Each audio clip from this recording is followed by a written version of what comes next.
И здравейте, хора! Днес ще караме колело. Както винаги, брат ми е болен е.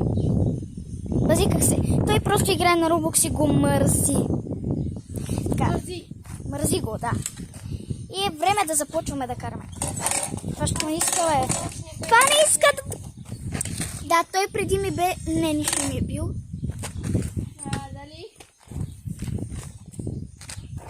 Аз видях такъв... Как се казва този, който работи зад завесата? Той ми беше...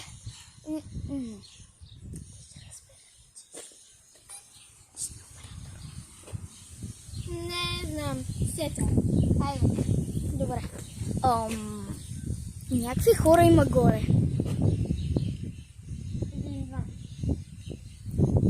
Добре, не ни пука, просто се качвам.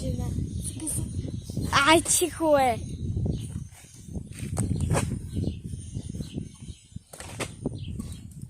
Аре, нагоре. И се опитвам да не ти покажа лицето, дори и тебе да не те покажа. Да. Чакайте само малко, че не мога да превключвам.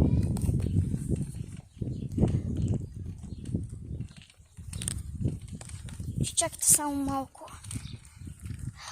Само ще превключа скорост на...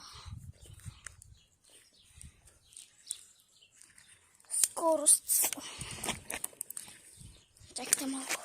Добре, превключих на трета. Не, аз просто ще бутам. Ще пукна.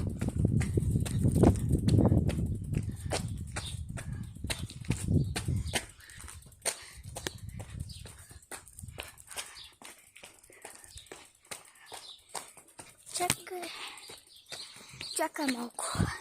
Мен ли ми се струва, че съм по-надолу или не?